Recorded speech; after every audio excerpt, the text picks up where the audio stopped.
France Inter. France Inter, la Terre au carré. C'est donc l'heure de la lutte enchantée avec désormais la voix du mercredi, celle de Cyril Dion. Qu'est-ce qui vous a inspiré votre première chronique, Cyril ? Est-ce que ça sert encore à quelque chose d'alerter les gens ? Ça commence bien. Ce qui est de moi, Mathieu, vous m'avez proposé de faire une chronique par semaine dans la Terre au carré. Donc j'ai longuement réfléchi. France Inter venait de mettre Guillaume Meurice à la porte. Plusieurs humoristes chers à mon cœur avaient démissionné par solidarité. L'émission de Charline était définitivement enterrée. Et moi, j'allais venir promener ma tignasse hirsute dans les couloirs de la radio, comme ça, comme si de rien n'était. Je n'adorais pas cette idée. Pas du tout. Et à la fois, la Terre au carré restait à l'antenne. Et bon sang, c'est quand même indispensable d'avoir une émission quotidienne qui parle d'écologie sur la radio la plus écoutée de France, me dis-je, à moi-même. Sacrément bonne émission en plus. Donc si je pouvais prêter main forte à ce projet, ce serait tout de même utile. Et puis, mon moral s'est assombri, brutalement. Après tout, est-ce vraiment utile ? Ça fait bientôt 20 ans que je milite. 10 que je fais le guignol dans tous les médias du pays, même parfois dans d'autres pays, pour tenter d'alerter, pour montrer des solutions, que je fais des films, des livres, des conférences, des marches, des grèves, des actions de désobéissance civile, des attaques en justice, des conventions citoyennes. Et ça, ce n'est que moi avec mes petits bras, mais pensez à toutes les associations, comme vous venez de le rappeler, à René Dumont, qui racontait déjà tout ça en 74, à Pierre Rabhi dans les années 90, à Rachel Carson, qui écrivait Le Printemps silencieux en 61, à Sea Shepherd et au capitaine Paul Watson, qui se bat depuis bientôt 50 ans et qu'on fout sous les verrous pour oser défendre les baleines au lieu de vouloir s'acheter un nouveau SUV et une villa à Saint-Trope comme tout le monde. Et qu'est-ce que ça a eu comme résultat ? Alors oui, vous me direz que Blum, Claire Nouvian et Camille Etienne arrachent parfois des victoires, et heureusement. Qu'Hugo Clément a plus d'1 million de gens qui le suivent sur les réseaux sociaux. Soit. Mais ça sert à quoi ? Ça a servi à quoi si on regarde la tendance générale ? Prenons le réchauffement climatique par exemple. Dans les années 70, déjà, tous les dirigeants politiques, toutes les multinationales savaient pertinemment qu'il existait et quelles conséquences il aurait. Ça fait 50 ans qu'on sait que des gens comme nous alertent. Et où en est-on ? Cet été encore, des milliers de personnes sont mortes au Pakistan, en Inde, à la Mecque, se sont effondrées parfois en pleine rue à cause de chaleur intenable. La température de la Méditerranée a atteint 29 degrés. Le mois de juin 2024 a été le plus chaud jamais enregistré à l'échelle mondiale. En 2023, sur un an, la température moyenne a dépassé les 1,6 degrés par rapport à l'ère pré-industrielle, alors qu'il faudrait rester sous 1,5 d'ici 2100. Et nous sommes donc en 2024. Alors, est-ce qu'on peut vraiment dire que ça sert à quelque chose ? Peut-être. Mais vous savez quoi ? J'en ai assez de me dire que ça aurait pu être pire. Plein le dos, ras la casquette. Ce que je vois surtout, c'est ce que les climatologues annonçaient il y a 15 ans se réalise aujourd'hui. Alors Cyril Dion, qu'est-ce qui pourrait faire la différence ? Ce qui pourrait faire la différence, c'est qu'on arrête d'attendre que quelqu'un résolve le problème à notre place. J'en ai marre des gens qui m'expliquent à quel point l'écologie, ça les préoccupe, et qui votent pour des candidats qui ont des programmes tout sauf écolo, à chaque élection, et après qui s'étonnent. J'en ai ma claque des gens qui disent « Vous, les écolos, vous voulez ci, vous voulez ça. Excusez-nous de vouloir que la planète reste habitable, les gars, on est vraiment désolés. Mais si je peux me permettre, c'est pas mon problème. C'est pas le problème des écolos. C'est notre problème, à tous et à toutes. C'est pas mon climat. C'est pas mon Gulf Stream, c'est pas ma barrière de corail. Ce qui fera la différence, c'est quand il n'y aura plus quelques milliers de personnes d'un côté qui vont patauger dans la boue pour bloquer des mines de charbon ou des travaux d'autoroutes et d'aéroports, et des dizaines de millions d'autres qui les regardent, comme si ça ne les concernait pas. Ce qui fera vraiment la différence, c'est qu'on arrête de tourner en rond, de se raconter des histoires, d'être des enfants, qu'on se dise la vérité. Non, les gouvernements ne veulent pas agir, et la plupart des multinationales non plus. Oui, il faudra les forcer. En réalité, nous savons à peu près tout ce qu'il faut faire. C'est juste qu'on ne veut pas le faire. Surtout ceux qui ont le pouvoir. Alors peut-être que vous vous dites en m'écoutant aujourd'hui, eh ben vas-y toi, qui te crois le plus malin, dis-nous ce qu'il faut faire. Eh bien soit, je vais vous le dire. Enfin, je vais essayer. La semaine prochaine. Je vais vous dire tout ce qu'on ne vous dit pas d'habitude. Tout ce qu'on ne peut jamais raconter à la matinale. Je vais vous dire ce que j'ai sur le cœur et comment je pense qu'on peut s'en sortir. Parce que oui, finalement, j'ai accepté. Je suis indécrottable et je crois encore que vous parlez tous les mercredis dans la Terre au carré, ça va servir à quelque chose. Alors soyez gentils, ne me faites pas mentir. Eh ben ça promet. Merci beaucoup Cyril Dion. Vous serez donc désormais avec nous. Et comme tous les mercredis désormais, Cyril Dion, c'est l'heure de votre lutte enchantée. La semaine dernière, j'ai fait une promesse peut-être un peu audacieuse, qui est de répondre à cette incessante question, celle qu'on me pose depuis 20 ans, à chaque fois qu'il est question d'écologie. Mais qu'est-ce qu'on peut faire ? Quand on y pense, c'est un peu dingue qu'on en soit encore là en 2024, qu'on se sente impuissant et coincé au point de se poser toujours la même question, mais bon.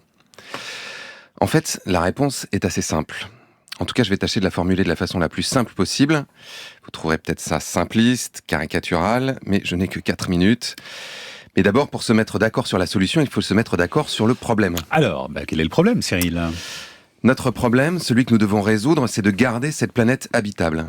De faire en sorte de ne pas dépasser ce que les scientifiques du Stockholm Resilience Center ont appelé les 9 limites planétaires, qui garantissent que la vie sur Terre restera possible et aussi agréable que faire se peut dans les décennies et les siècles à venir. Or, sur les 9 limites, nous en aurions déjà dépassé 6. On dérègle le climat. On tue les espèces vivantes entre 100 et 1000 fois plus vite que leur taux d'extinction normal. On détruit les zones sauvages pour les artificialiser. On surutilise et on pollue l'eau douce. On sature les écosystèmes de molécules chimiques. On perturbe les cycles de l'azote et du phosphore. C'est du beau boulot. Et donc, qu'est-ce qui va se passer, a priori, si on continue comme ça ? On met notre espèce en danger, en plus des autres. Au rythme actuel, une partie de l'humanité pourrait disparaître. Mourir. Des centaines de millions de personnes au moins, à cause de la chaleur, de la pollution, des catastrophes naturelles, d'épidémies, parce qu'il n'y aura plus assez d'eau, de nourriture, parce que des guerres éclateront, parce qu'une grande partie de la vie sur Terre pourrait s'effondrer brutalement, ce que les scientifiques appellent une extinction de masse, et des millions de personnes meurent déjà. Un décès sur 6 sur la planète est causé par la pollution de l'air, des sols, de l'eau chaque année. Mais alors, pourquoi on fait ça ? On pourrait se demander. C'est vrai, ça a l'air débile comme projet. Eh bien, on fait ça, roulement de tambour, pas parce qu'on est idiot ou méchant, mais parce qu'une petite poignée de personnes a décidé pour nous, personne n'a voté, que c'était ça le projet collectif, que c'était ça le jeu auquel nous allions tous jouer. Ça s'appelle la croissance infinie dans un monde fini, ou le capitalisme. Ça consiste à transformer des gens, des paysages, des animaux, en valeur, en argent, le plus vite possible. Ce qui nous conduit à brûler trop de carbone qu'on envoie dans l'atmosphère, à raser trop de forêts, à pêcher trop de poissons, à déverser trop de produits chimiques dans les rivières, les sols, les océans, à produire trop de déchets, à manger trop de viande. Il n'y a pas vraiment besoin d'être une lumière pour comprendre que ce trop, à long terme, ça ne peut pas marcher. Un peu comme quand votre médecin vous dit que si vous fumez trop, que si vous buvez trop, que si vous collez trop de produits chimiques dans le buffet, il y a de très fortes chances que vous finissiez avec un cancer, et éventuellement que vous y passiez. Donc, pour résoudre le problème, nous avons besoin de faire l'inverse, c'est-à-dire moins. Le GIEC appelle ça la sobriété dans son 6e rapport. C'est ça la réponse simple à qu'est-ce qu'on peut faire, pas juste décarboner. On peut décarboner et continuer à défoncer les écosystèmes. Non, consommer radicalement moins de matière et d'énergie, globalement, rétablir l'équilibre. Tout le reste, c'est du baratin. Le développement durable, la croissance verte. Tous ces oxymores pour faire croire qu'on peut tout changer sans rien changer, qu'on peut continuer à faire plus tout en faisant moins, qu'on peut tout faire en même temps. Et alors, si on le sait, Cyril Dion, pourquoi est-ce qu'on ne le fait pas ? On ne le fait pas parce que ceux qui sont en tête dans la grande partie de Monopoly mondial auquel nous jouons, toutes et tous, de gré ou de force, c'est-à-dire ceux qui consomment le plus, ceux qui ont le plus de pouvoir, n'ont aucune envie qu'on joue à autre chose, parce qu'ils gagnent. Une illustration ? Depuis 50 ans, les grandes compagnies pétrolières, parmi les multinationales les plus riches de la planète, ont dépensé des milliards pour empêcher qu'on touche à leur business mortifère. Pareil pour l'industrie chimique, et les gouvernements ont suivi. Et nous, dans tout ça ? Pourquoi est-ce qu'on ne fait rien ? Ou pas plus ? C'est quand même de notre survie qu'on parle. Il y a beaucoup de raisons à ça, mais je voudrais insister sur une. On ne fait rien, ou pas grand-chose, parce que l'essentiel de notre temps, de notre énergie, de notre intelligence, est consacré au travail. Vous avez le temps de sauver le climat, vous ? Je parle aux auditeurs. Non, parce qu'il faut aller gagner votre vie, 7 à 8 heures par jour. Et qui a décidé ça ? Qui aurait le pouvoir de vous libérer du temps et de l'argent pour agir ? Ceux qui déterminent les règles du jeu. Et c'est là que se situe la seconde réponse. Agir, ce n'est pas aller travailler chez Total en vélo, ou manger des Pokéballs vegan à la cantine de Bayer. Ce n'est pas faire des petits gestes dans un océan de croissance. Quelqu'un disait, même si vous faites jouer Martin Luther King, Gandhi et Mère Teresa au Monopoly, à la fin il se produira la même chose. L'un aura ruiné les autres. Parce que ce n'est pas un problème de personne, c'est un problème de jeu. Et aujourd'hui, nous avons besoin de changer de jeu. Comment ? Rendez-vous la semaine prochaine. Eh bien, en attendant, comme tous les mercredis, votre lutte enchantée, Cyril Dion. Aujourd'hui, les petits gestes peuvent-ils nous sauver face au péril écologique, ou est-ce que c'est de notre faute si Total vend du pétrole et Coca des bouteilles en plastique ? Exactement. Comme je l'évoquais la semaine dernière, quand on parle d'écologie, on se demande régulièrement qu'est-ce qu'on peut faire. En sous-entendant, qu'est-ce que chacun peut faire, en laissant supposer que le péril écologique, c'est juste l'addition de milliards de petites actions individuelles et que si chacun décidait de changer, on serait sauvés. Et ça, c'est pas un peu vrai quand même? Disons que c'est plus compliqué que ça et qu'il y a quelque chose d'assez vicieux et d'assez hypocrite à présenter les choses de cette façon. Je vais vous donner 2 exemples. Récemment, une amie a croisé Patrick Pouyanné, le patron de Total, à un sommet quelconque. Donc, rappelons que son entreprise est responsable de millions de tonnes de CO2 envoyées dans l'atmosphère chaque année, de bombes climatiques. Bref, il se plante devant elle et il lui dit « Tu sais Clémence, j'ai changé son nom par souci de protection des sources, moi, le réchauffement climatique, ça m'empêche de dormir. Et qu'est-ce que tu veux que j'y fasse tant qu'il y a de la demande ? Parce que vous comprenez, c'est de votre faute tout ça. Vous lui demandez du pétrole. Et après, vous roulez avec votre voiture et vous envoyez du CO2 partout dans l'atmosphère, inconscient que vous êtes. » Deuxième exemple. Il y a quelques années, le vice-président de Coca-Cola est interrogé par Cash Investigation. La journaliste lui dit que bon, quand même, on retrouve des bouteilles en plastique de Coca partout sur la planète, dans tous les océans. Rappelons que Coca-Cola produit 120 milliards de bouteilles par an, soit 3800 chaque seconde, et que c'est le plus gros pollueur mondial. Et notre homme, très décontracté, répond en substance « C'est quand même pas de notre faute si les gens jettent leurs bouteilles partout comme des malotrus au lieu de les mettre au recyclage. » Alors, penchons-nous sur ces 2 affirmations, l'une après l'autre. Sommes-nous vraiment ces êtres totalement libres de choisir et qui, parce qu'ils sont d'irrécupérables pollueurs en série, se disent « Tiens, je dégazerais bien un peu de CO2 en allant chercher ma fille à l'école. » Ou alors « Et si je jetais une bouteille en plastique dans la mer ? Oh bah oui, ce serait génial. Et si ça se trouve, je pourrais étouffer des dauphins. Ce serait génial. Vous faites ça, vous ? Non, moi non plus. Parce qu'en réalité, avez-vous vraiment choisi d'avoir une voiture à essence ? Je veux dire, est-ce qu'un grand référendum a été organisé pour vous demander est-ce que vous préférez de vous déplacer avec une voiture à moteur thermique ? Il faut faire gaffe parce que, à force, ça va réchauffer le climat. Ou une voiture plutôt électrique, ça existe depuis 1900, mais on va avoir un problème avec les batteries. Ou est-ce que vous préféreriez une voiture à air comprimé ? On n'est pas encore au point, mais on y travaille. Non. Vous êtes né dans un monde où il y avait des voitures à moteur à explosion, où l'urbanisme a été organisé petit à petit à l'américaine, avec des zones commerciales en dehors des centres-villes, où de vastes hangars entourés de parkings géants ont poussé comme des champignons, où les centres-villes sont devenus tellement chers que quand vous avez voulu acheter votre logis, il a fallu s'excentrer. Alors oui, certains pourraient faire des efforts, mais dans le fond, vous voulez surtout pouvoir vous déplacer, non ? Vous vous en fichez de savoir si c'est avec un moteur avec de l'essence ? Moi, oui. Et pour le plastique, Cyril ? Alors pour le plastique, c'est plus savoureux encore, parce que là non plus, vous n'avez pas choisi d'avoir des bouteilles en plastique. Et ce que vous ne savez peut-être pas, c'est que dans les années 70, Coca-Cola vendait son breuvage dans des bouteilles en verre consignées. Mais c'était un peu lourd, un peu cher, alors ils se sont dit, faisons plutôt des bouteilles en plastique. Mais avant, ils ont demandé un audit pour savoir quelle était la solution la plus écologique de packaging. Et surprise, c'était la consigne. Alors qu'est-ce qu'ils ont choisi ? Les bouteilles en plastique. Mais pourquoi ? Qu'est-ce que signifiait ce choix ? En fait, ça voulait dire qu'ils allaient reporter la responsabilité de leur emballage, que jusqu'ici ils récupéraient, à leurs clients. Maintenant, c'était aux gens, à vous, de se démerder avec ces bouteilles en plastique. Dans un monde où il n'y avait quasiment pas de recyclage, dans des pays où il n'y avait même pas de collecte des déchets, j'ai été filmé en Inde, c'est terrible, tout en sachant qu'aujourd'hui encore, seuls 25% des emballages plastiques sont recyclés en France. Alors oui, ils se foutent bien de notre gueule. Et pendant que nous organisons entre nous des petits concours de pureté écologique, mais arrivé d'aller chez des amis qui cachaient leur Nutella en disant « je te jure, c'est pas moi qui l'ai acheté », les organisateurs du jeu, eux, sont bien tranquilles pour continuer leurs affaires. Moralité, avoir une gourde, c'est bien, mais couper le robinet du plastique à la source, c'est mieux. À nouveau, changer le jeu. Comment ? Il va encore falloir revenir la semaine prochaine. Prochain épisode avec vous. Cyril Dion, nous sommes mercredi, c'est l'heure de votre lutte enchantée. Absolument. Et aujourd'hui, on va se demander si la démocratie peut nous sauver du péril écologique. Rien que ça. Ouais, je fais un pari audacieux, effectivement, celui de vous démontrer que nous ne vivons pas vraiment en démocratie et que pourtant, la démocratie est peut-être notre seul espoir de nous en sortir face au péril écologique. Alors souvenez-vous, il y a 15 jours, j'ai suggéré que nous jouons tous de gré ou de force à une sorte de Monopoly géant et que les règles du jeu de ce Monopoly conditionnent l'essentiel de nos comportements. Donc, si nous voulons vraiment résoudre le problème écologique, il ne suffit pas de planter des arbres sur la rue de la Paix, il faut changer de jeu. Et pour changer de jeu, nous avons besoin de 2 choses. D'abord, déterminer ensemble à quel autre jeu nous voudrions jouer et faire la révolution. Bon, la révolution, ça sera pour la semaine prochaine, chaque chose en son temps.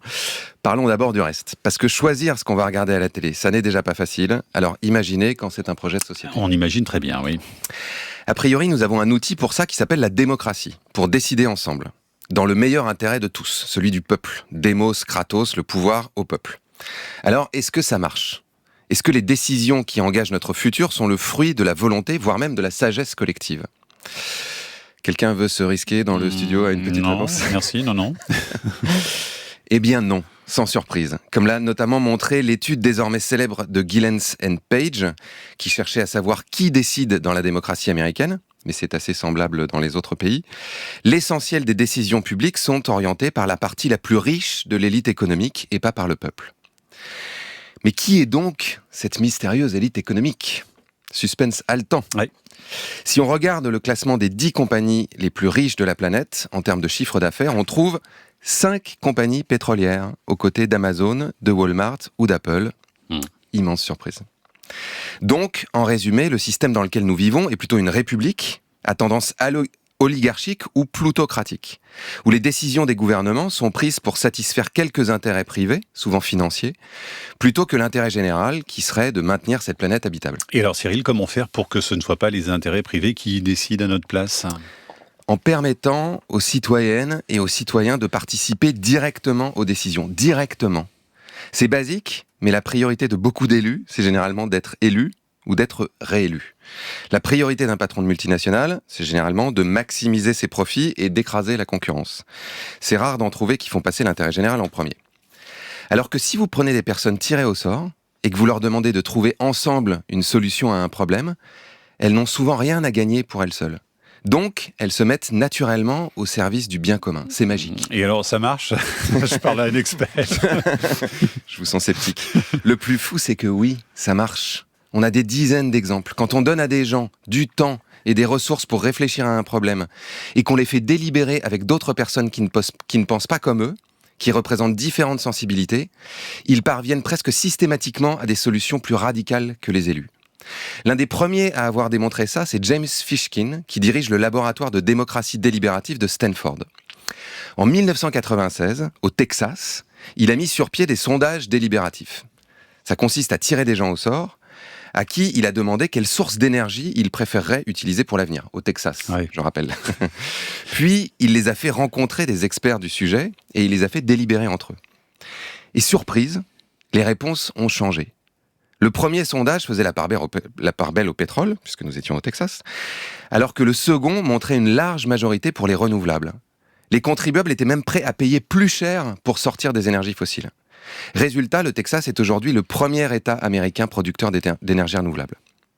En Irlande, entre 2016 et 2018, une assemblée citoyenne tirée au sort a permis, grâce à la délibération, de faire voter une taxe carbone, alors qu'aucun élu ne s'y était risqué, et d'ailleurs aucun élu ne s'y risque nulle part dans le monde. Le même processus, suivi de 2 référendums, a permis de modifier la constitution du pays pour y inscrire le droit à l'avortement et le mariage pour tous à plus de 60%, alors que le sujet fracturait la population encore largement catholique.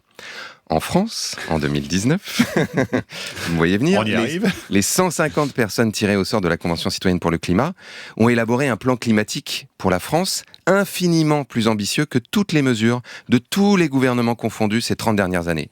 Tellement ambitieux qu'Emmanuel Macron a refusé de le soumettre sans filtre au Parlement et au référendum, comme il s'y était engagé. Voilà, petite parenthèse, vous avez participé évidemment à cette Convention citoyenne pour le climat, pour ceux qui ne le sauraient pas. J'en étais le garant et je l'avais proposé à Emmanuel Macron. Je pourrais multiplier les exemples. La Convention citoyenne des agents de la ville de Lyon, où j'étais hier, les assemblées de codécision à Rennes, à Clermont-Ferrand, et à chaque fois, je suis fasciné de voir à quel point les gens sont ingénieux, créatifs, fiers et heureux de trouver des solutions. Exactement l'inverse du spectacle que nous offre la politique actuelle. Alors voilà, à nouveau, on sait comment faire, mais quelques personnes, souvent des hommes, qui concentrent et monopolisent l'essentiel du pouvoir, veulent garder le contrôle, protéger leurs intérêts et empêcher que ce processus soit mis en place. Le genre de situation qui demanderait de faire une petite révolution. Comment ? Rendez-vous la semaine prochaine. Ah, c'est la semaine prochaine, la Révolution ? Exactement, c'est la semaine prochaine. On a une semaine pour s'y préparer. Okay. Préparez-vous, Mathieu. Comme tous les mercredis, c'est le moment de retrouver votre lutte enchantée, Cyril Dion. Cette semaine, on va parler du fantasme ultime des militants, d'une partie de la gauche, des anarchistes, du cauchemar des bourgeois, d'un mot utilisé à tort et à travers, à tel point qu'on ne sait plus bien ce qu'il veut dire. On va parler de révolution. Bigre, quel programme! La semaine dernière, je vous disais que pour changer de jeu, souvenez-vous, nous jouons tous à une sorte de Monopoly géant, il fallait à la fois choisir un autre jeu, grâce à une vraie démocratie, et faire la révolution. J'ai mis des guillemets parce que nous sommes tout de même sur France Inter. Ouais. D'abord, changer de jeu, ça veut dire quoi ? Pour l'instant, on joue à gagner le plus d'argent possible, à faire de la croissance coûte que coûte, Mais si on veut que cette planète reste habitable, il faudrait qu'on joue à autre chose, comme par exemple défendre et perpétuer la vie sur cette planète, qu'on pourrait aussi appeler rester en bonne santé. C'est ce que propose d'ailleurs l'économiste Éloi Laurent dans son livre « Et si la santé guidait le monde ?», remplacer l'indicateur de la croissance du PIB par un indicateur de santé globale, considérant que les humains ne peuvent pas être en bonne santé sur une planète malade. Donc, la finalité de nos sociétés deviendrait de préserver la santé des humains, autant que celle des océans, des sols, des forêts, des animaux. Ça, c'est notre projet, notre destination, notre nouveau jeu. Ce que le militant Zdra Popovic appelle une vision pour demain. Et c'est très important dans une révolution. Il faut savoir où on veut aller. Sinon, on peut se perdre en chemin. C'est ce que j'appelle, moi, un nouveau récit. Une nouvelle histoire que nous nous racontons collectivement. Car comme le rappelle régulièrement l'historien Yuval Harari, les sociétés humaines se structurent autour de grands récits, de grandes fictions. Et plus nous sommes nombreux à adhérer à la même fiction, plus nous sommes nombreux à adhérer aux mêmes règles, aux mêmes lois, aux mêmes normes. Opérer cette bascule d'un récit à l'autre, d'un monde où l'être humain est comme maître et possesseur de la nature, pour reprendre le mot de Descartes, à un monde où il est un vivant parmi les vivants, pour reprendre celui de Baptiste Morisot, c'est une véritable révolution copernicienne. Un bouleversement de nos représentations du monde, de nos échelles de valeurs, une métamorphose, comparable à l'abolition de l'esclavage, à la fin de la ségrégation, au droit de vote des femmes, à la fin de la monarchie.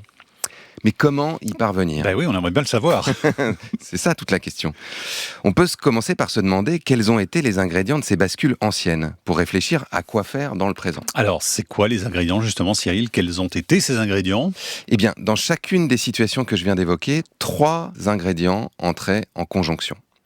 D'abord, de nouveaux récits, comme je l'ai évoqué. Des personnes capables d'imaginer une société différente, de se projeter dans l'avenir.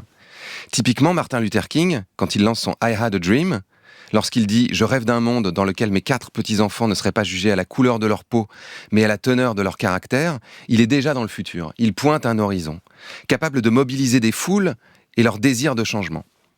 Ces nouveaux récits peuvent être des contenus dans des discours, des livres, des films, mais aussi des pratiques, des initiatives pionnières, comme celles dont nous parlons dans cette émission régulièrement, qui cherchent d'ores et déjà à construire ce monde nouveau. Typiquement, par exemple, des paysans qui pratiquent la permaculture inventent un nouveau récit de l'agriculture. Ça, c'est le premier ingrédient. Le second, ce sont les rapports de force. Dans chaque bascule de l'histoire, il y a des progressistes qui cherchent à faire émerger un monde nouveau et des conservateurs prêts à tout pour préserver le monde ancien.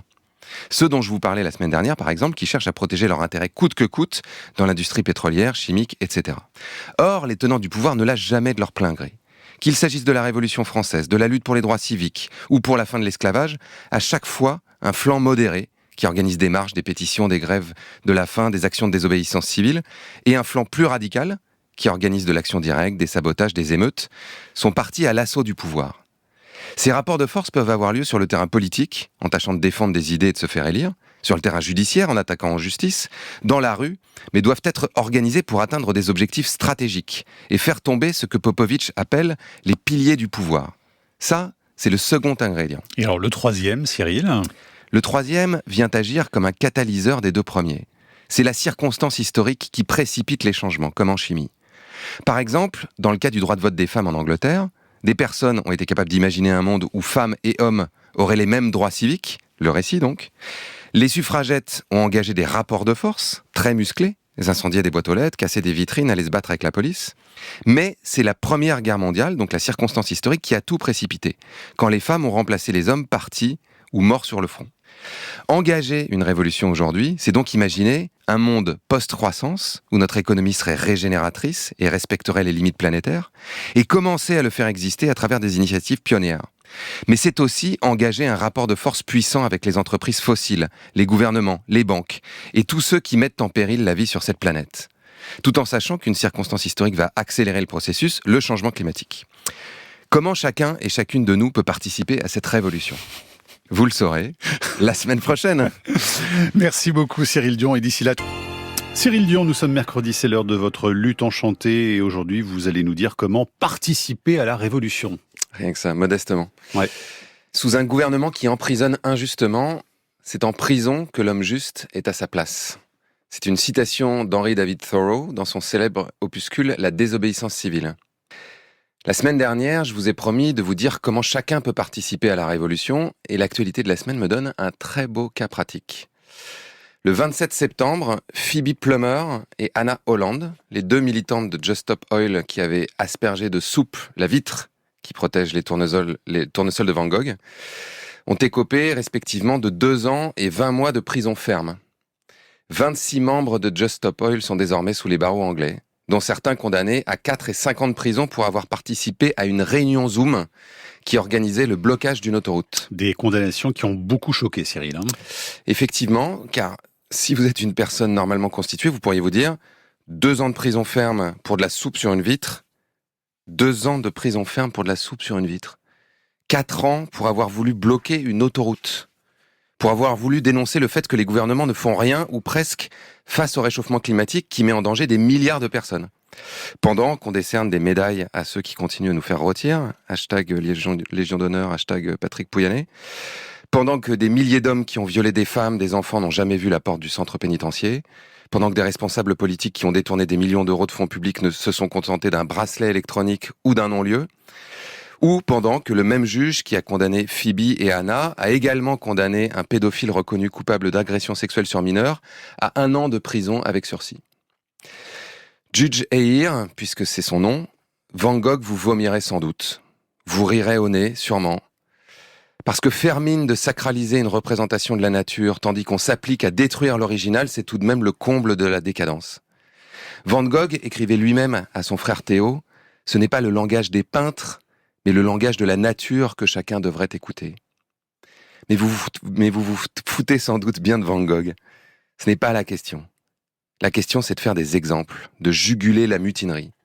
Et si vous y mettez tant de cœur, autant que le gouvernement français a gazé et a matraqué à Sainte-Soline ou dans le Tarn, autant que le gouvernement danois a enfermé Paul Watson, autant que tous ces gouvernements qui criminalisent l'activisme écologique à travers l'Europe et le monde, c'est que vous commencez à avoir peur, vous et les tenants de l'ordre établi. Mais pourquoi aurait-il peur, Cyril ? Mais parce que les révolutions, ça commence parfois comme ça, par des gens qui désobéissent à des lois injustes, qui font des coups d'éclat pour que le plus grand nombre écoute. Quand Rosa Parks, après Claudette Colvin, refuse de céder sa place à un blanc dans ce fameux bus le 1er décembre 1955, on lui inflige une amende de $15 et 5 jours plus tard, elle fait appel de ce jugement. Martin Luther King lance une campagne de boycott contre la compagnie de bus qui dure 380 jours. Le 13 novembre 1956, la Cour suprême des États-Unis casse les lois ségrégationnistes dans les bus, les déclarant anticonstitutionnelles. Et en 1964, alors que la lutte a gagné des millions d'autres personnes, que des rapports de force puissants ont été engagés, la ségrégation est abolie dans tout le pays. Quand Gandhi décide de ramasser une poignée de sel à Dundee le 6 avril, il enfreint ouvertement la loi des Britanniques et entraîne des milliers de personnes derrière lui, qui se mettent à produire, acheter et vendre illégalement du sel dans toute l'Inde. 60 000 personnes seront arrêtées, dont Gandhi, passera 9 mois en prison, à l'issue duquel le vice-roi reconnaîtra son impuissance à imposer la loi britannique, libérera tous les prisonniers et accordera aux Indiens le droit de collecter eux-mêmes le sel. Cette première victoire ouvrira la voie à d'autres jusqu'à l'indépendance du pays. Alors oui, on peut discuter des moyens qu'utilisent Just Stop Oil, Extinction Rebellion ou Sea Shepherd, mais ce qui est certain, c'est que de tout temps, désobéir à des lois injustes ou à des systèmes injustes a fait partie des moyens de faire évoluer la société. Et c'est le cas aujourd'hui. Laisser étendre des aéroports, construire des autoroutes, forer et exploiter des nouveaux puits de pétrole, c'est criminel. On le sait. L'alerte climatique est claire, des gens vont mourir, il est de notre responsabilité de tout faire pour empêcher ce drame. Mais pas seul. Car comme le dit à nouveau Thoreau, une minorité ne peut rien tant qu'elle se conforme à la majorité. Ce n'est même pas alors une minorité. Mais elle est irrésistible lorsqu'elle fait obstruction de tout son poids. Et pour cela, pour faire obstruction de tout notre poids, désobéir ne suffit pas. Il est d'autres stratégies qui ont fait leurs preuves et auxquelles nous pouvons toutes et tous participer. Lesquelles, vous le saurez la semaine prochaine. Merci. Cyril Dion, c'est l'heure de votre lutte enchantée. Vous nous expliquez depuis la semaine dernière comment participer à la Révolution. Et aujourd'hui, vous avez une stratégie particulière à nous enseigner, celle de la crotte de chien. Étonnant, n'est-ce pas ? Ouais. Depuis quelques semaines, j'essaie de vous décrire à quoi pourrait ressembler un mouvement qui provoquerait une bascule écologique. La question est maintenant, comment chacun peut y participer à son échelle ? La semaine dernière, je vous ai parlé de désobéissance civile. C'est une façon de participer au rapport de force. Mais il y en a plein d'autres. Faire la grève, manifester, engager des actions en justice, voter ou faire de la politique, boycotter, créer ou soutenir des médias indépendants, faire des actions de désarmement, comme les soulèvements de la Terre. Chacun peut faire un peu de tout ça, c'est toujours utile. Le problème, c'est que ces actions sont souvent isolées, désordonnées, ne s'inscrivent pas dans une stratégie globale. On va marcher pour le climat, et puis on rentre chez nous, et comme on était à peine quelques dizaines de milliers, mais même quand on est quelques millions pour la retraite, c'est pareil, rien ne change. Au bout d'un moment, même les gens de très bonne volonté finissent par s'épuiser parce que personne n'a vraiment envie de consacrer ses soirées et ses week-ends à quelque chose qui ne donne pas de résultat. Alors, que faire, Cyril? Céder à la colère, à la violence? Pas forcément. Un des livres qui m'a beaucoup passionné ces dernières années s'appelle « Comment faire tomber un dictateur quand on est petit, tout seul et sans armes » de Zdra Popovic. Popovic est serbe. Il fait partie du mouvement qui a fait tomber la dictature de Milosevic en 2000. Et depuis, il est devenu une sorte de conseiller mondial en révolution. Il y a des gens qui l'appellent d'un peu partout dans le monde et qui lui disent « Bonjour, j'habite au Nigeria, je voudrais faire la révolution, comment est-ce que je peux m'y prendre ?» C'est véridique. Il propose dans son livre 9 étapes pour réussir une bonne révolution. C'est un vrai livre de recettes, vous verrez. Je voudrais aujourd'hui me concentrer sur les étapes 1 et 7 qui vont ensemble. Voir grand, mais commencer petit, c'est la 1. Et élaborer une stratégie précise, c'est la 7. Popovic a coutume de dire « Une grande victoire, c'est une succession de petites victoires atteignables. » Ne commencez pas par l'objectif final. Déterminez d'abord une victoire facile que vous pouvez gagner, et une fois que c'est réussi, faites la fête, gorgez-vous de l'ivresse du succès, et déterminez la prochaine victoire atteignable, puis la suivante, en construisant une stratégie qui peut mener à la victoire finale. Et ça, c'est applicable à tous les sujets ou pas? Absolument. Vous voudriez que votre ville se transforme, que vos voisins s'y mettent tous, oubliez les grandes idées et la morale, commencez par quelque chose qui concerne tout le monde. Popovic raconte l'histoire d'Harvey Milk, qui, pour défendre les droits des homosexuels, cherchait à se faire élire conseiller municipal à San Francisco. À 3 reprises, il se présente en faisant campagne pour l'égalité, les discriminations que subissent les gays, donc des grandes idées. Mais en 1973, quand il se présente pour la première fois, l'homosexualité est toujours considérée comme un trouble mental, dans le meilleur des cas, et comme un délit dans le pire. Il échoue donc à 2 reprises. Jusqu'à ce qu'en 1977, il change de stratégie. Opposé à une candidate républicaine très populaire, Milk cherche ce qui pourrait faire l'unanimité chez les habitants de la ville. Il étudie les sondages pour dénicher le sujet qui cristallise le mécontentement de toutes les couches de la population. Et il se trouve que c'était les crottes de chien. Qu'ils soient noirs, blancs, hétérosexuels, homosexuels, républicains, démocrates, jeunes ou vieux, les habitants de San Francisco en avaient marre que leurs trottoirs et leurs semelles soient maculés de crottes. C'est donc derrière cet objectif non clivant, pragmatique, facile à atteindre, démagogique, diraient même certains, que Harvey les unit. Grâce à son projet de loi projetant de faire payer une amende aux propriétaires de chiens indélicats, il remporte l'élection, devenant ainsi le premier conseiller municipal ouvertement gay du pays. Soutenu par le maire, celui qu'on surnommait déjà le maire du Castro, donc Harvey Milk, le Castro c'est le quartier gay de San Francisco, a pu élargir son action à toute la population, faire voter une loi interdisant toute discrimination basée sur l'orientation sexuelle, en bloquer une autre qui aurait permis à l'État de renvoyer les étudiants homosexuels, et a inspiré des générations de militants dans les années 80 et 90. Incroyable. Mais ce ne sont là que 2 des 9 principes pour réussir une révolution. Et pour connaître les autres, il faudra attendre la semaine prochaine. Exactement. Voilà. Cyril Dion, on vous retrouve comme tous les mercredis avec votre lutte enchantée.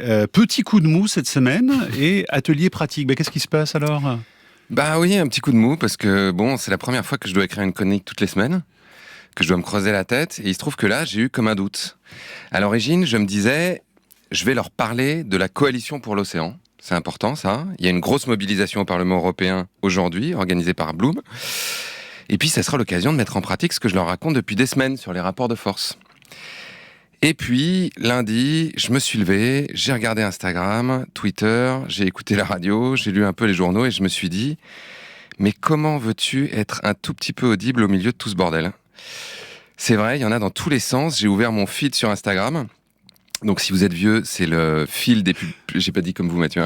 C'est le fil des publications que l'algorithme de Meta a préparé juste pour moi, en fonction de ce que je like souvent.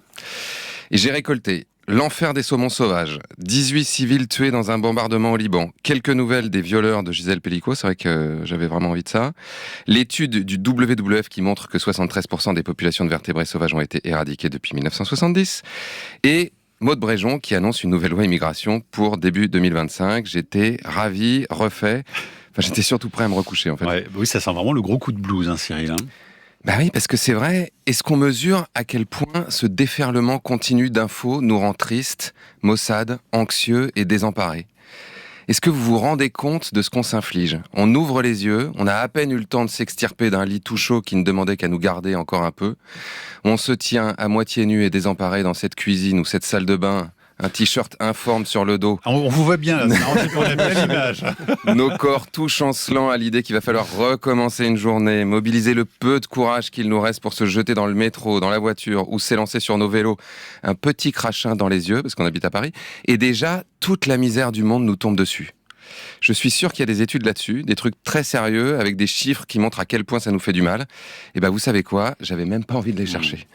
Tout ce que je pensais, c'est « Et toi, tu veux aller leur raconter en plus que des salopards de capitalistes sont aussi en train de détruire les océans, qui rasent les fonds marins avec des filets larges comme des terrains de football, qu'ils arrachent tout, les coraux, le plancton, qu'ils attrapent des centaines d'espèces magnifiques, qui ne vont même pas vendre, et qui rejettent à l'eau morte parce que bon, ça va plus vite comme ça, qui font ça dans des zones soi-disant protégées, mais qui en fait ne le sont pas plus qu'un enfant qui joue à la marelle dans les rues de Gaza, et que, cerise sur le gâteau, ils le font avec l'argent de nos impôts.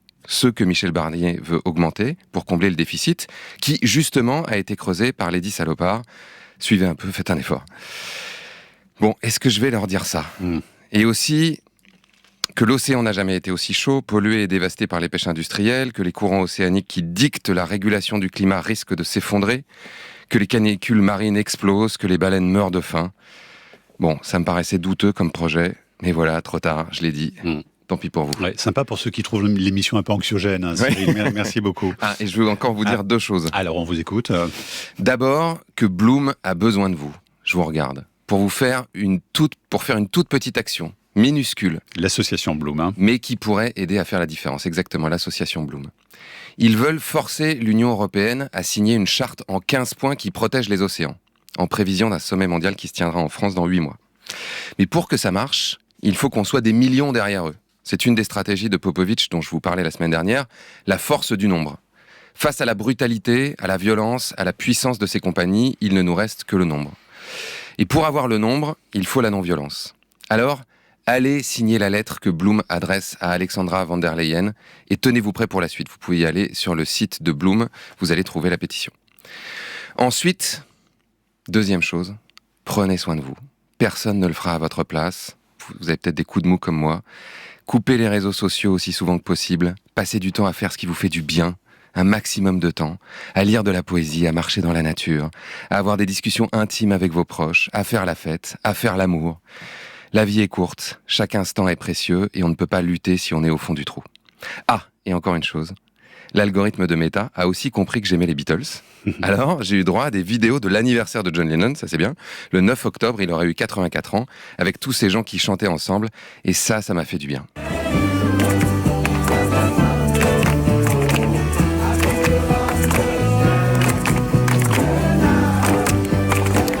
Et pour la suite de la Révolution, il faudra revenir la semaine prochaine. Merci beaucoup. Cyril Dion, c'est l'heure comme tous les mercredis de votre lutte enchantée. Aujourd'hui, une pause dans la Révolution pour une petite mise au point, mais utile à la Révolution. Hein. Exactement. Vous avez sûrement déjà entendu ça, sur cette antenne d'ailleurs. L'écologie, ça n'est pas politique, ça ne devrait pas être partisan, ça n'est pas de gauche, ça n'est pas de droite, c'est au-dessus de tout ça. C'était notamment l'argument avancé par Hugo Clément quand il a été critiqué pour être allé débattre avec Jordan Bardella à l'invitation du magazine d'extrême droite Valeurs Actuelles, où il avait d'ailleurs reçu une forme de satisfecit du leader réactionnaire qui lui avait déclaré « Pour l'écologie, il faudrait qu'il y ait moins de Sandrine Rousseau et plus d'Hugo Clément ». C'est ce qu'il a encore clamé lorsqu'il lui a été reproché la semaine dernière de remercier publiquement David Rachlin, maire Rassemblement National de Fréjus, pour avoir affiché le portrait de Paul Watson devant sa mairie. Ce geste d'ailleurs tendait à confirmer qu'on peut être d'extrême droite et se soucier du sort des animaux. Je sais, ça vous rappelle quelque chose, mais il est un peu tôt dans cette chronique pour faire un point Godwin. Et Hugo Clément n'est pas le seul. Combien de fois ai-je entendu cet argument, le plus souvent à droite, l'écologie, ça n'est pas une affaire de parti. Alors, qu'est-ce qui est vrai là-dedans, Cyril ? Disons que c'est un peu plus compliqué et qu'il y a beaucoup de confusion dans cette conversation. Alors reprenons les bases. D'abord, c'est quoi l'écologie ? Donc l'écologie, c'est d'abord une science qui étudie les interactions entre les différentes formes de vie. Par extension, c'est une science qui cherche à comprendre comment préserver l'équilibre entre ces formes de vie. Et donc, à ce titre, oui, tout le monde est concerné par le fait que cette planète reste habitable. C'est indéniable. Donald Trump, Marine Le Pen et Marine Tondelier. Oh là, drôle d'association. Maintenant, qu'est-ce que la politique ? Donc désolé, on a un peu l'impression d'être en 6e tout d'un coup, mais le sens des mots est tellement dévoyé que je ne vois pas comment faire autrement. Si on prend la définition du petit Robert, c'est ce qui est relatif à l'organisation, à l'exercice du pouvoir dans une société organisée. Étymologiquement, la politique, c'est aussi ce qui a trait à la cité, du grec polis. Et donc aujourd'hui, notre cité, l'ensemble dans lequel nous vivons, c'est la planète. Donc, savoir comment nous allons faire pour que cette planète reste habitable, c'est une question hautement politique. Car les choix politiques que nous ferons collectivement conditionneront le fait d'y arriver ou non. Ça vous va jusque-là, Mathieu ? Oui, professeur Dieu. Absolument. Alors on continue. Le problème, c'est que toutes les idéologies politiques ne sont pas compatibles avec l'écologie, au sens de maintenir l'équilibre entre les différentes formes de vie. Par exemple, une idéologie politique qui prendrait, je prends un exemple au hasard, une croissance économique et matérielle infinie dans un monde fini, ça ne serait pas écologique, parce que ça suppose de détruire et de déstabiliser les écosystèmes à une vitesse effrénée. Par conséquent, se dire ultralibéral, capitaliste, de droite et écolo, ça serait un peu gonflé, par exemple. Mais se proclamer de gauche, productiviste et écolo, ça ne marcherait pas non plus. Alors, est-ce qu'il y a quand même un bord politique écolo ? Mais c'est là que les choses se compliquent, parce qu'il y a plusieurs visions de l'écologie. Disons que pour arriver à un même résultat, une planète qui resterait habitable, on peut emprunter plusieurs chemins. Il y a des visions de l'écologie humaniste, qui prônent la justice sociale, le partage, l'idée que nous devrions globalement décroître dans notre consommation de matière et d'énergie, tout en faisant en sorte que chacun ait l'essentiel. Donc en gros, que ce soit les plus riches qui réduisent prioritairement leur train de vie pour que les plus pauvres l'augmentent, et que nous parvenions à un équilibre global. On trouve plutôt cette vision chez ce qu'on appellerait la gauche éco-socialiste. Mais il y a aussi des visions écologiques non humanistes, dont l'avatar le plus terrible est le malthusianisme. En gros, plutôt que de réduire ce que chacun consomme, on va réduire le nombre de personnes qui consomment. Plus simple. Et dans certaines idéologies plus nauséabondes que d'autres, on va choisir de réduire le nombre de ceux qui ne sont pas comme nous, qu'on n'aime pas, qu'on considère comme des races inférieures. À nouveau, on peut penser à certains épisodes de l'histoire. Il y a aussi une écologie réactionnaire, comme celle des écofascistes, qui considèrent que la race, la civilisation ou l'identité serait le produit d'un environnement particulier, et que donc protéger sa culture, son identité, c'est protéger son environnement, y compris des étrangers qui y introduiraient une autre culture. On pourrait aussi citer des écologies qui sont spécistes, d'autres antispécistes ou multispécistes, comme dirait Baptiste Morisot, où on va accorder ou non la même considération morale à toutes les espèces. Il y a aussi des écologies anarchistes, il y a des écologies qui considèrent que l'écologie sans lutte des classes, c'est du jardinage, etc. Et chacune de ces visions de l'écologie implique un point de vue, un engagement, de se battre pour des idées, pour qu'elles existent dans la société. Et ça, on appelle ça comment ? On appelle ça faire de la politique. Et va pas t'imaginer, monsieur le président, que je suis manipulé par les rouges ou les blancs. Je ne suis qu'un militant du parti des oiseaux, des baleines, des enfants. Cyril Dion, nous sommes mercredi, c'est l'heure de votre lutte enchantée pour nous parler du secret du changement. Le secret du changement, c'est de concentrer son énergie à construire la nouveauté et pas de combattre les habitudes.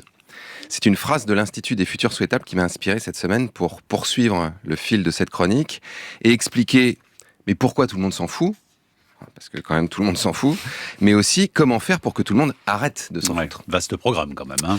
Oui. Mais vous aimez bien. Hein. Et vous l'avez lu peut-être cette semaine, une étude a été publiée qui montre que si nous continuons sur la trajectoire actuelle, la température moyenne se réchauffera de 3,1 degrés à la fin du siècle. C'est une étude qui a été publiée par le rapport du Programme des Nations Unies pour l'environnement. Ce qui voudrait dire plus 4 degrés en France. Or, on sait que plus 4 degrés en France, c'est absolument catastrophique. Et pourtant, alors que cette nouvelle est très grave, est-ce que vous avez entendu beaucoup de responsables politiques en parler ? Est-ce que vous, qui nous écoutez, vous en avez discuté à la cantine, à la machine à café ou pendant vos dîners en famille ? Est-ce que quelqu'un dans votre entourage est venu vous voir tout paniqué en vous disant « T'as vu le rapport sur les 3 degrés ?» Malheureusement, je ne crois pas. Pourtant, ce rapport est sorti à un moment où des inondations monstres venaient de sévir en France, un ouragan d'une rare violence avait ravagé des quartiers entiers en Floride, et hier, c'était la même chose en Espagne. Alors comment est-ce possible, Cyril ? Pourquoi tout le monde s'en fout ? Pour de nombreuses raisons. Mais l'une d'entre elles m'a été donnée par ma psychiatre il y a quelques semaines, parce que j'ai une très bonne psychiatre, figurez-vous. Et elle me disait, j'ai 30 ans de consultation derrière moi, et je vais vous dire une chose, la menace, ça marche pas. Vous pourrez répéter pendant 30 ans à un fumeur qui va attraper le cancer, ça ne le fera pas arrêter. Parce que dans le fond, il le sait déjà. qui va attraper le cancer. Non, ce qui marche, me disait-elle, c'est de faire l'expérience du changement, de devenir accro au plaisir, au bien-être, de ne plus avoir ses fringues ou son haleine qui empeste le tabac froid, de retrouver de l'odorat, le goût, une meilleure peau, de se lever plus en forme, de voir son compte en banque mieux garni. C'est ça qui motive réellement. Elle est bien votre psychiatre, hein, dites donc. Et pour l'écologie, ce serait la même chose ? Écoutez, c'est mon hypothèse. Dire perpétuellement, si on continue comme ça, le climat va se réchauffer encore plus, c'est un non-événement, ou en tout cas c'est devenu un non-événement. Ça n'est pas une nouvelle, on le sait. Donc est-ce que ça nous donne envie de nous mobiliser ? A priori, non. Ce qui pourrait nous donner envie, c'est que le projet, pour faire baisser les émissions de gaz à effet de serre, soit excitant, plus excitant que la géo-ingénierie par exemple. Que les solutions pour y arriver nous fassent faire l'expérience d'une vie plus agréable. Or souvent, ce n'est pas le cas. Là encore, la communication sur les solutions se concentre le plus souvent sur les efforts, les privations, la fameuse écologie punitive, et ça ne marche pas non plus. C'est un peu comme avec les régimes. Imaginez que vous vouliez perdre un peu de poids, une de ces obsessions du monde moderne qui nous a persuadé qu'il fallait ressembler à ces corps musclés et sans gras des publicités, quel cauchemar. Qu'est-ce qui va vous motiver ? Est-ce que c'est l'idée de vous priver de ces cookies, de ces verres de vin, de ces frites que vous aimez tant ? Enfin, en tout cas que moi j'aime tant. Ou est-ce que c'est la perspective d'aller suer dans une salle de sport ?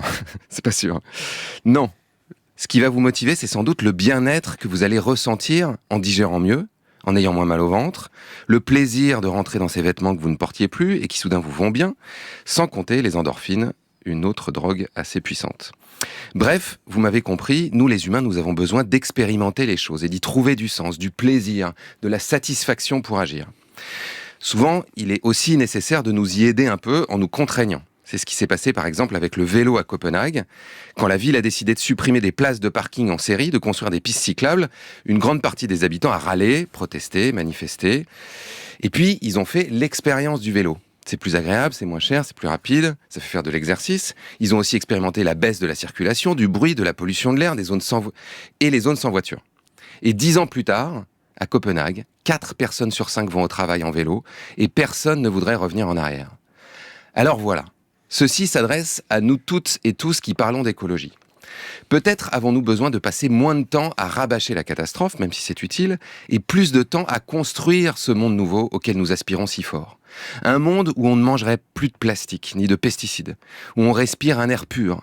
Un monde où on partage les objets, les chambres d'amis, les vélos avec nos voisins, où on paye moins cher nos factures de chauffage, où les castors nous aident à éviter les inondations, comme vous en parliez jeudi dernier, où nos enfants connaissent le nom des plantes. Un monde où on vit mieux, tout simplement. C'est ça qu'on veut construire. Et c'est pour ça qu'il faut nous rejoindre. Alors vous êtes chaud ? Rendez-vous la semaine prochaine. Chaud bouillant pour ce futur désirable. Cyril Dion, comme tous les mercredis, c'est l'heure de votre lutte enchantée en ce jour très particulier. Très particulier, oui. À toutes celles et ceux qui désespèrent aujourd'hui en voyant la réélection de Donald Trump, je voudrais adresser un message de combat. Nous ne pouvons pas baisser les bras. Plus que jamais, nous ne pouvons laisser le monde aux mains d'autocrates manipulateurs et climato-sceptiques. Il faut nous dresser et nous battre. Mais pas n'importe comment. Nous ne pouvons pas nous contenter d'indignation de canapé sur les réseaux sociaux, nous avons besoin de nous organiser méthodiquement. Et pour cela, il faut d'abord comprendre ce qui se passe, pour comprendre quoi faire. Comment cet homme, qui a encouragé une tentative de coup d'État en 2021, qui est accusé d'agression sexuelle par 26 femmes, qui a été reconnu coupable par un jury populaire de 34 chefs d'accusation pour des paiements dissimulés à une star du porno, qui est visé par 3 autres procédures pénales. Un homme qui a déclaré que le réchauffement climatique est un canular et que la planète est en train de se refroidir. Qui a promis qu'il allait forer du gaz et du pétrole.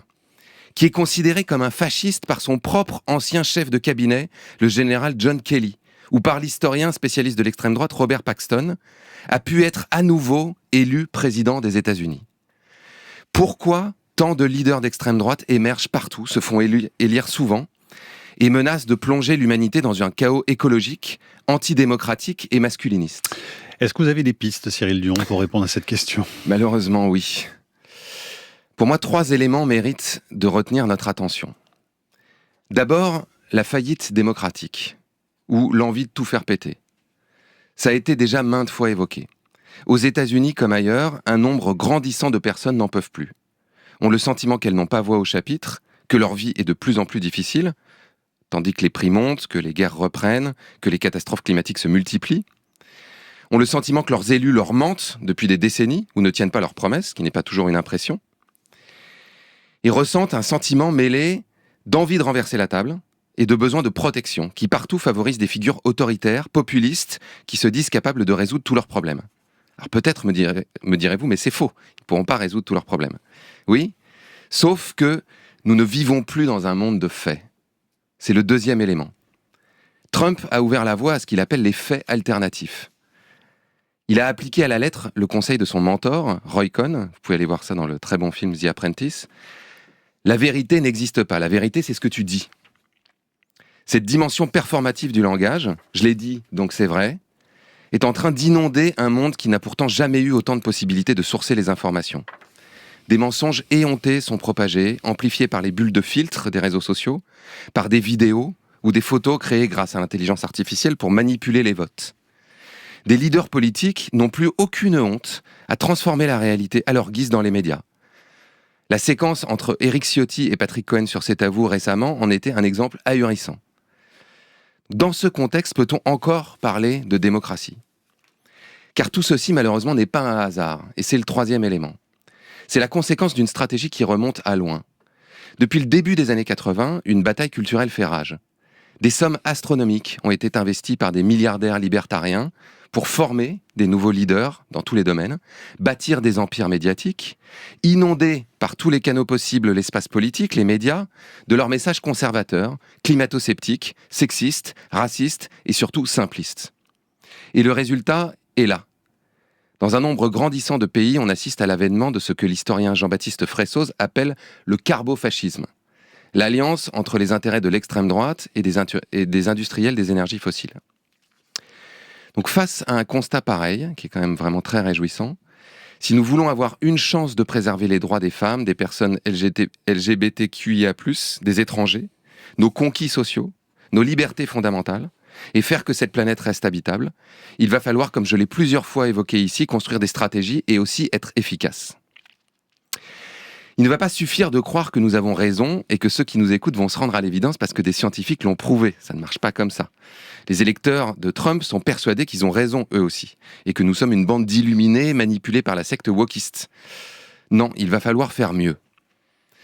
Au Parlement européen, aujourd'hui, l'activiste Claire Nouvian me confiait que les députés de l'Union voyaient en moyenne 9 lobbyistes défendant des intérêts privés contre 1 défendant l'intérêt général.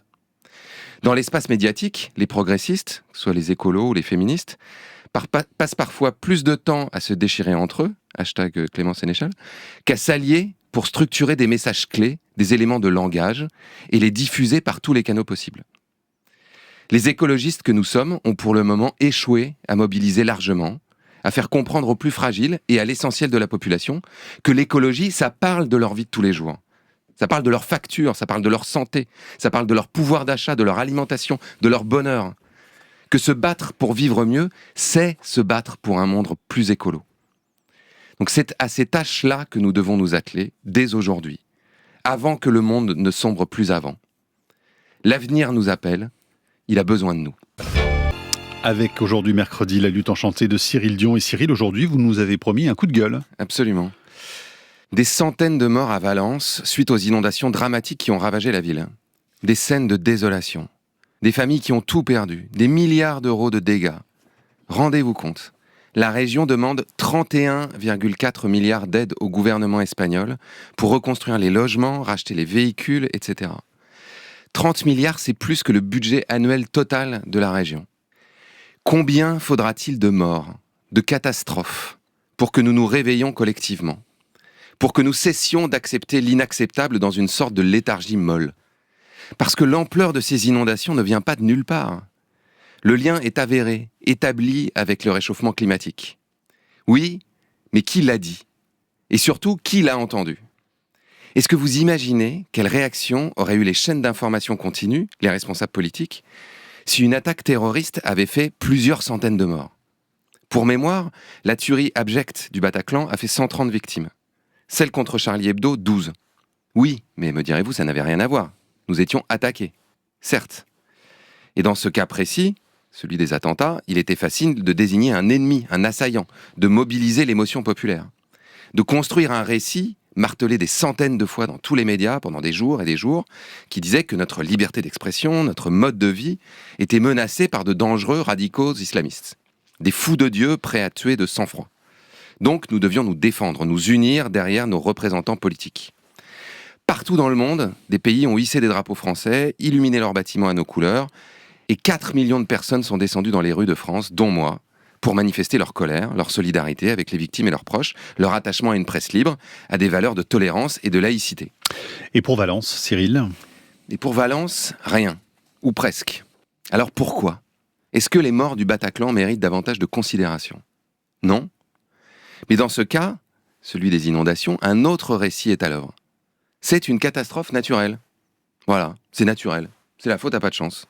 Alors bien sûr, à Valence, la colère monte contre les autorités qui ont sous-estimé la violence du phénomène, qui ont refusé l'aide étrangère, celle des pompiers français par exemple, qui n'étaient pas suffisamment préparés à encaisser ces pluies diluviennes. Le roi a même reçu des pierres lors de sa visite officielle. Bien sûr, des milliers de personnes sont venues aider les victimes, armées de balais et de bottes en caoutchouc, et ça fait chaud au cœur. Mais nous mobilisons-nous collectivement contre les responsables de cette situation ? Non, car dans le récit qui est fait des événements, aucun coupable n'est désigné. Pourtant, nous pourrions considérer, là aussi, que nous sommes attaqués par une bande organisée qui détraque le climat, qui menace nos modes de vie, qui nous plonge dans un avenir où ces inondations tragiques seront infiniment plus fréquentes et feront des morts, comme elles font déjà des morts aujourd'hui, où des canicules provoqueront régulièrement des vagues de chaleur extrêmes et potentiellement mortelles, comme elles font déjà des victimes aujourd'hui. Pour mémoire, des milliers de personnes ont été tuées en Inde, au Pakistan, au Mexique, à la Mecque, ces derniers mois, par les conséquences du réchauffement climatique. Un monde où des personnes mourront par manque de nourriture parce que les dérèglements du climat détraqueront nos systèmes agricoles. Et ça ne se fera pas de façon temporaire, ce sera à jamais. Mais vous savez déjà tout ça. Alors, n'est-il pas temps d'être des millions à dire stop ? N'est-il pas temps de se mobiliser pour arrêter ces criminels ? En commençant par les nommer. Les multinationales des énergies fossiles qui ont menti pendant des années, trafiqué des études pour semer le doute sur la réalité du changement climatique et protéger leurs intérêts financiers. Les grandes banques qui les financent. Les gouvernements qui continuent à favoriser leurs activités mortifères. On va le voir avec le gouvernement américain de façon tragique. Les géants de la pétrochimie, du plastique, de l'extraction et j'en passe. Oui, il est temps d'arrêter de voter pour eux, d'arrêter de travailler pour eux, d'arrêter de leur donner notre argent, de les désarmer et de construire un monde où nous n'aurons plus besoin d'eux. Comment ?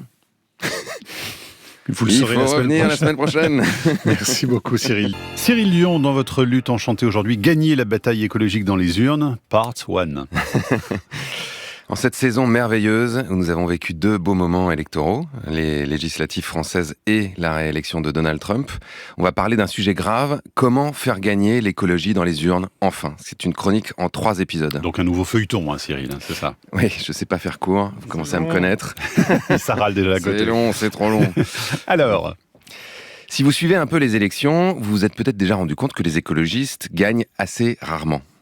Les scores des écologistes au présidentiel s'apparentent davantage au pourcentage de chances de trouver de l'humanité dans le cœur de Benjamin Netanyahou ou des traces de féminisme dans le cerveau de Donald Trump qu'à un score de qualification au second tour. Seule exception notable, les élections municipales de 2020.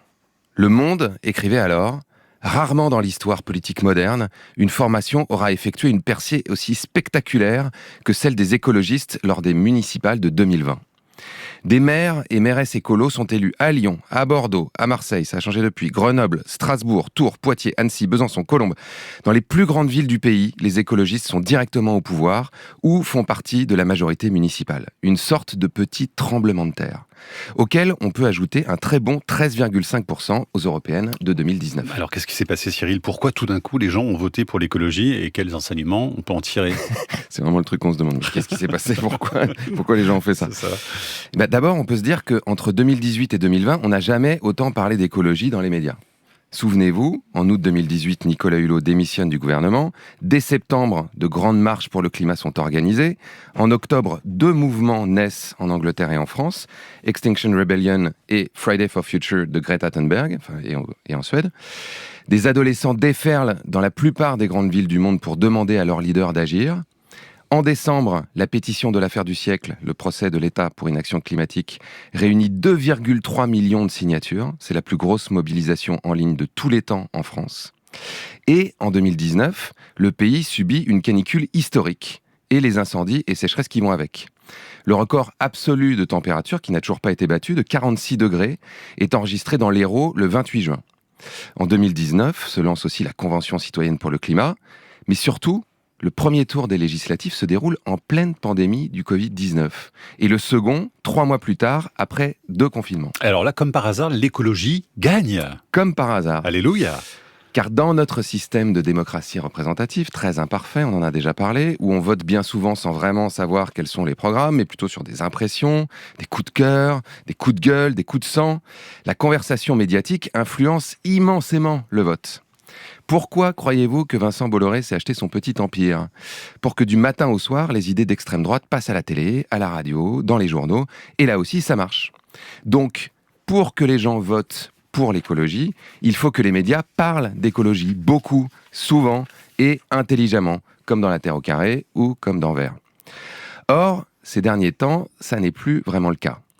La droite, l'extrême droite et le gouvernement ont recentré le débat sur l'immigration, la sécurité et décrédibilisent régulièrement les écologistes.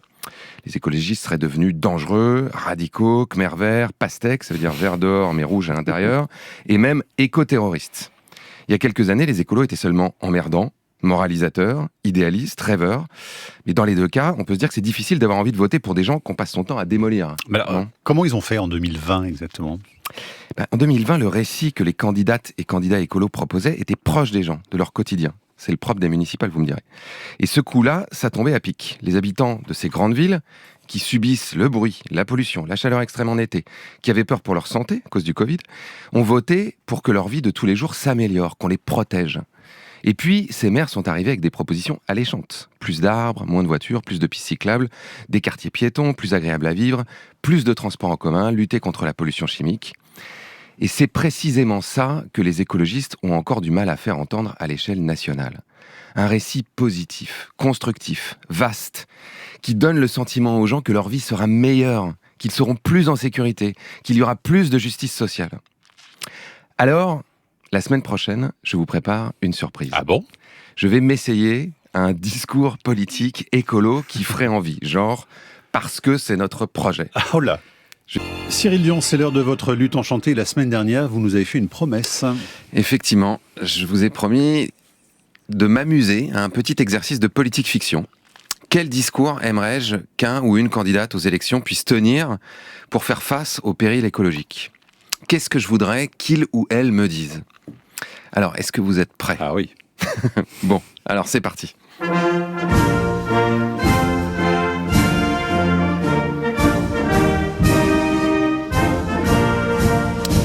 Françaises, Français, mes chers compatriotes, est-ce que vous n'en avez pas assez que les gens qui se présentent aux élections présidentielles vous promettent des choses qu'ils ne font jamais, ou presque ?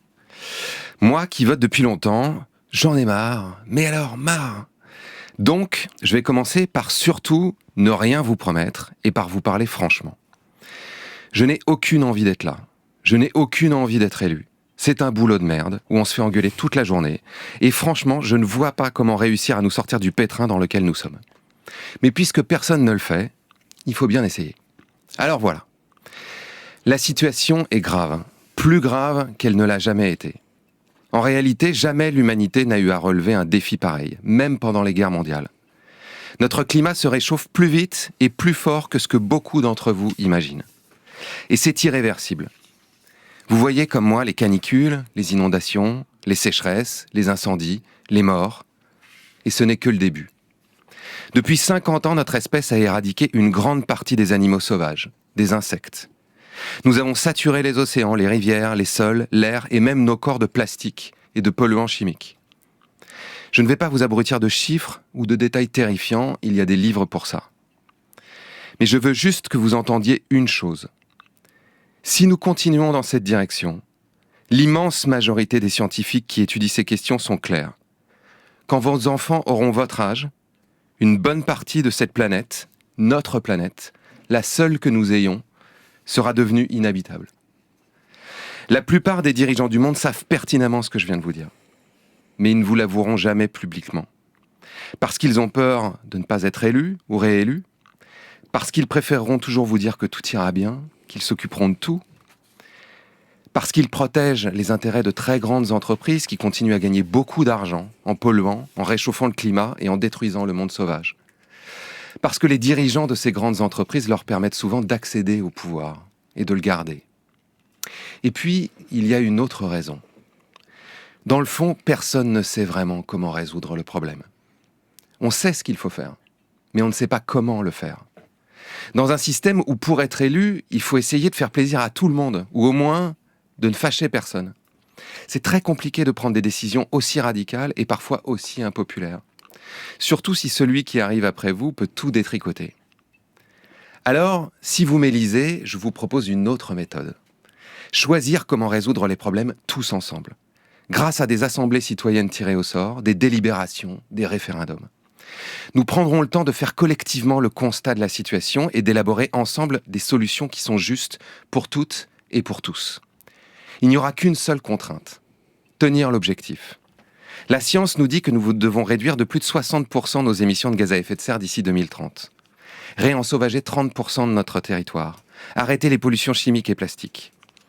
Si à la fin de nos travaux, les résultats des assemblées ne permettent pas de tenir ces objectifs, on recommencera. Jusqu'à ce qu'on y arrive. De la façon qui marche le mieux pour tout le monde. Parce qu'après tout, c'est notre problème à tous et à toutes. Il n'y a pas de raison que je sois tout seul à me casser le cul. Ah, et une dernière chose. Je sais que ça fait des années qu'on vous raconte que l'écologie, ce n'est que des contraintes, des restrictions, de la privation. Mais c'est faux. Dans ma vie, j'ai rencontré des milliers de gens qui inventent d'autres façons de vivre, plus sobres et plus écologiques. Et je vais vous dire un secret. Ils possèdent parfois moins de choses, mais ils sont souvent beaucoup plus heureux. Ils ont des factures d'énergie plus basses, connaissent mieux leurs voisins, boivent de la meilleure bière, mangent bio et local pour pas cher, produisent souvent une partie de leur nourriture et de leur énergie. Ils ont le temps de regarder le soleil se coucher, d'écouter les oiseaux chanter, de passer du temps avec ceux qu'ils aiment. Ils se lèvent le matin pour faire un métier qui les passionne, qui les rend fiers, qui laissera ce monde un peu meilleur. Alors oui, ensemble, nous pouvons rendre nos vies plus intenses, plus utiles, plus belles et relever cet immense défi, faire que notre planète reste habitable. À nous de choisir comment. Personne ne dit que ça sera facile. Mais qu'est-ce que nous perdons à essayer ?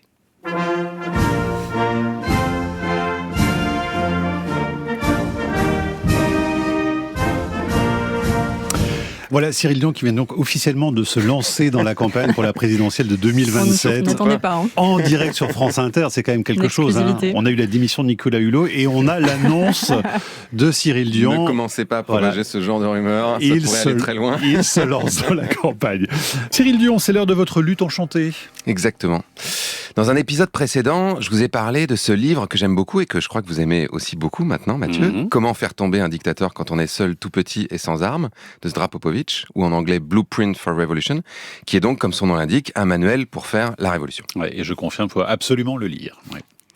Dans le chapitre « Voyez grand mais commencez petit », Popovic donne ce conseil à n'importe quel activiste, donc ça concerne les luttes dont on a parlé pendant l'émission, qui voudrait rallier du monde à sa cause. Commencez par supposer que la plupart des gens s'en fichent, sont dépourvus de motivation, apathiques ou carrément hostiles. Prenez une feuille de papier, tracez une ligne, placez-vous d'un côté de cette ligne et pensez aux gens qui pourraient faire front commun avec vous. Popovic développe en fait l'idée que les grandes causes, les grandes idées un peu abstraites, ça ne mobilise pas. Ce qui marche, c'est de partir de ce qui préoccupe vraiment les gens dans leur vie de tous les jours. Ce que disait aussi à sa manière le chercheur Théodore Talland, que vous aviez reçu au mois de juin.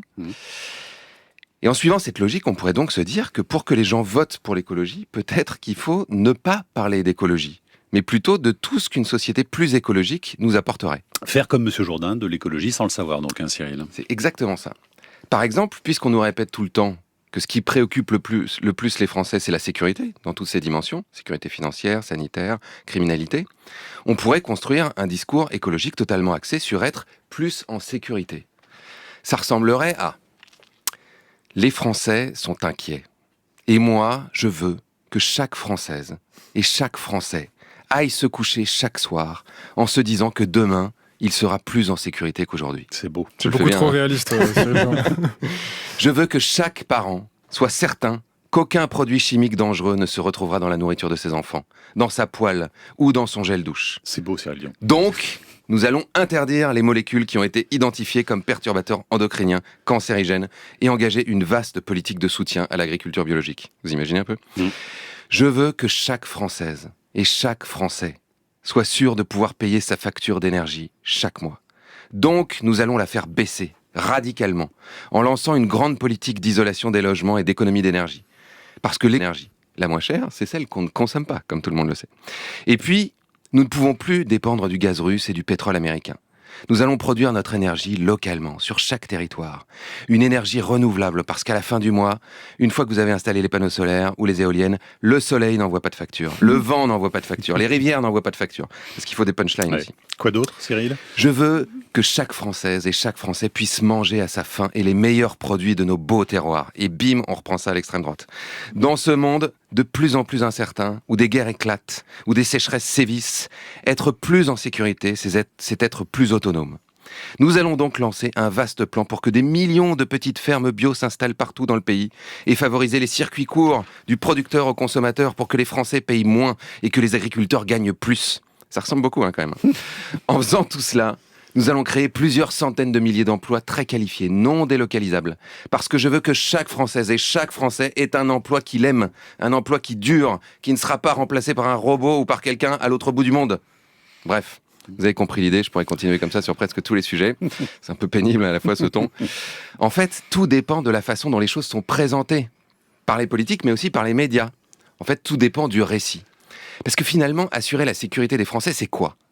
Selon une étude de Harvard, je vais le dire à l'anglaise, Harvard, la pollution de l'air tue près de 100 000 personnes par an en France. Ça fait 1 million depuis 10 ans. En comparaison, le terrorisme a tué 273 personnes entre 2012 et 2023. Si on répétait ces chiffres toute la journée à la télé, à la radio, ça changerait un peu l'ordre des priorités, non ? Au lieu de dire « l'écologie punitive veut vous priver de votre bagnole », comme dirait Pascal Praud, on dirait « nous allons tout faire pour vous libérer de votre voiture, qui vous coûte cher, qui pollue, pour vous donner les moyens de vous déplacer sans avoir besoin de payer un plein d'essence, une assurance, un crédit, avec des transports en commun plus nombreux, plus fréquents, des voitures électriques partagées, des vélos. Et on sauvera ainsi 100 000 personnes par an. » Alors voilà, faire gagner l'écologie dans les urnes, c'est faire gagner un nouveau récit. Parce que nous, les humains, nous ne sommes pas des êtres rationnels, nous sommes une espèce fabulatrice, comme l'écrit Nancy Houston. Et c'est de ça que je vous parlerai, du récit, la semaine prochaine. La suite. Carré. Elle est enchantée, votre lutte, Cyril Dion, bonjour. Aujourd'hui, j'avais prévu de vous parler des récits, mais voilà, c'est un sujet vaste qui me passionne, et pour vous en donner toute la saveur, je vous ai préparé un petit feuilleton en 3 épisodes. Or, il ne me reste que 2 chroniques avant Noël, donc changement de programme. Comment il tease la rentrée déjà, mais c'est dingue. Les récits, ça sera pour janvier. Bon, c'est la fin de l'année, on est crevé, enfin je sais pas vous, mais moi je suis crevé, j'en peux plus. On a vraiment dégusté en 2024, comme jamais, entre la guerre en Ukraine, au Liban, la dissolution, le 7 octobre, le génocide à Gaza, les catastrophes climatiques en Floride, à Valence, en Inde, au Pakistan, la barre des 1,5 degrés franchie pour cette année, la répression policière sur la 69 et ailleurs, la réélection de Trump et la montée de l'extrême droite un peu partout. J'ai fait la liste ce matin, je me suis dit, mon Dieu, quelle année. Donc, je me suis aussi fait la réflexion que j'avais besoin d'un peu de douceur, et que peut-être vous aussi. Vous n'avez pas manqué de le remarquer, cette chronique s'appelle « La lutte enchantée ». C'est un très bel oxymore que nous devons à Mathieu. À Mozart surtout d'ailleurs. Parce que lutter pour un monde meilleur, ça ne peut pas marcher si nous n'enchantons pas nos vies. C'est comme pour la sobriété heureuse dont parlait Pierre Rabhi, formule parfaite à mon avis, qui résume pour moi tout le projet écologique. Nous avons besoin de consommer drastiquement moins de matière, d'énergie, c'était votre thématique aujourd'hui, c'est indéniable, mais nous n'y parviendrons que si ça nous rend plus heureux. Si le but premier est d'être plus heureux. Car il y a quelque chose de libérateur dans la sobriété, écrivait Pierre Rabhi. Alors comment est-ce qu'on enchante nos vies, Cyril Dion ? Bah oui, c'est vrai ça. Ça doit pas être si facile que ça d'enchanter nos vies, sinon tout le monde le ferait. Et à regarder la tête des gens dans le métro ce matin, je ne suis pas sûr que ça soit toujours le cas.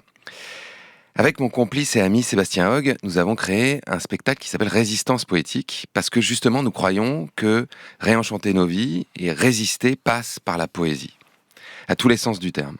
par habiter poétiquement le monde, comme l'écrivait un des poètes les plus merveilleux de la France du XXIe siècle, Christian Bobin. Alors, pour vous donner de la force, si besoin est, je vais vous lire un passage d'un tout petit livre qui s'appelle Le Plâtrier siffleur et que je vous conseille d'offrir à tout le monde à Noël. De lire à vous-même ou de vous lire les uns aux autres le matin en vous réveillant, car c'est une des plus belles choses qui soit. Je commence cette lecture. Prendre conscience de l'extrême fragilité de cette vie, dont le tissu est très riche et qu'un rien peut déchirer. Chacun de nos gestes, chacune de nos journées peut, sans chercher l'extraordinaire, le spectaculaire, empêcher le monde de rouler aux abîmes. Simone Weil, la philosophe, dit que le but de la vie est de construire une architecture dans l'âme. Je serais assez d'accord avec ça. Il y a des gens qui amènent la destruction et d'autres qui veulent rétablir, soigner, restaurer. Habiter poétiquement un monde malheureux, c'est très difficile. Mais c'est faisable. Et c'est d'autant plus nécessaire que le monde se perd, s'abîme, se déchire. C'est d'autant plus nécessaire que s'ouvrent ici et là des puits de lumière. Ce n'est pas l'apanage de ce qu'on appelle les artistes. C'est aussi une mère qui remet l'ourlet du drap au bord du visage de son enfant endormi. Et c'est comme si elle prenait soin de toute la voie étoilée. À la même seconde, le geste de cette mère se double. De la même main, elle couvre son enfant pour qu'il n'ait pas froid et apaise tout le noir qu'il y a entre les étoiles dans le ciel. Ce geste est tellement simple qu'il a des résonances infinies. Je crois qu'au fond, c'est ça la poésie. C'est juste un art de vivre. Cette femme est poète à son propre insu. Il n'y a que les poètes qui prennent le monde au sérieux. Ceux qui ont la réputation d'être distraits, étourdis, de ne pas mesurer les choses, de ne pas en connaître la pesanteur. Ce sont eux seuls qui connaissent la pesanteur, le drame des choses, et aussi ce qu'elles contiennent de lumière. Ce sont les seuls voyants et les seuls respirants dans ce monde.